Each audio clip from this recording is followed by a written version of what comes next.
Thank you. Senator Ricketts. Great. Thank you very much, Mr. Chairman.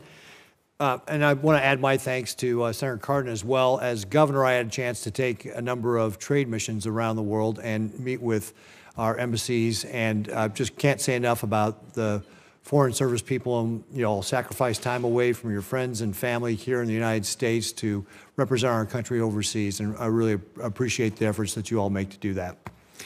I want to talk a little bit about Libya. Russia's tentacles continue to expand there in Libya. In September, Putin met with Field Marshal Khalifa Haftar to discuss a defense accord that would expand Moscow's military presence there and could eventually even lead to a naval base there. This year, despite the war in Ukraine raging on, Moscow has sent Russian special forces and thousands of mercenaries to the battlefield or from the battlefield to Libya. And additionally, we've seen Russian vessels unloading thousands of tons of military equipment in Tobruk, effectively turning eastern Libya into a Russian way station for places like Niger, Mali, Burkina Faso. And so far, our diplomatic strategy has been to engage Haftar, but he has repeatedly denied our request to cooperate with the UN on forming a unified government and holding nationwide elections. And then, of course, he just keeps increasingly moving into the Russian orbit. So, Ms. Gavino, tell me a little bit, what's your take on Russia's expanding presence in eastern Libya? How concerned are you with that? What do you think the potential for establishing a naval base for Moscow is? I mean, that obviously would give Putin a foothold in the Mediterranean. Share with me what's your take on this? Thank you very much, Senator. You have touched on what I think is the biggest challenge facing Libya. Certainly, the lack of a unified government is also a great challenge, but it's exacerbated by Russia's deeply destabilizing impact there. As you note in a variety of different ways, Russia has made no secret of its intent to deepen its foothold in Libya. Through its arms trafficking through and to Libya, it is setting itself up to further destabilize the Sahel region, as well as NATO's southern flank. And so it is deeply concerning.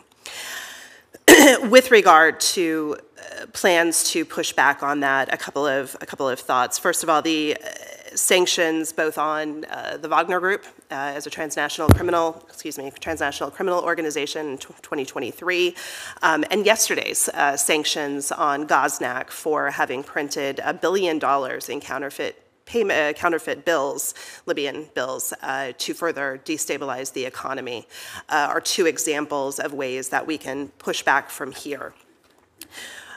Ultimately, though, Senator, it is critical that the United States be on the ground, that we have an opportunity to engage Libyans across the political spectrum, regardless of where they are, on two things. First of all, the dangers of allowing themselves to be further enmeshed in regional conflict.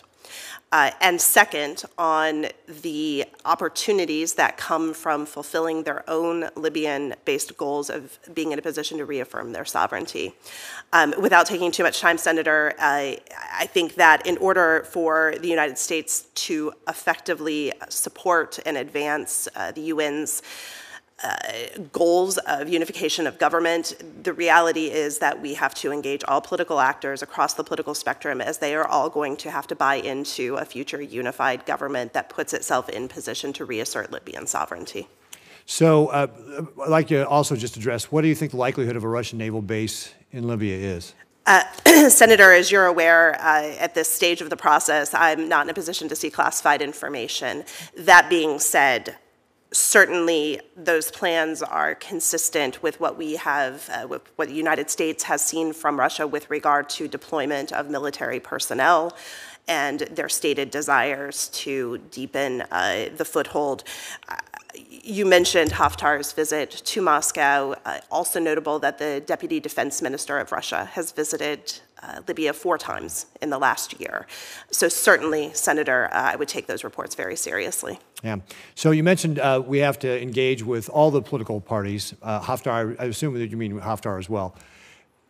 Again, if he's getting additional aid from Russia, Russia's clearly going to be trying to destabilize and foil our attempts to have a unified government. Is that fair? I think that's probably fair. Yeah. So what is it that we can offer Haftar, or what are the things we can do to have leverage to get Haftar to the negotiating table to try and get to a unified government and get to elections? Sure. There is no question that this is an extraordinarily difficult undertaking. And recognizing that, I would point back to the 2020 ceasefire agreement in which the Libyans themselves called for the expulsion of all foreign fighters and mercenary forces from Libya. Libyans themselves have in the past registered in record numbers for elections to be able to vote. Ultimately, Haftar is responsive, needs to be responsive to his own people.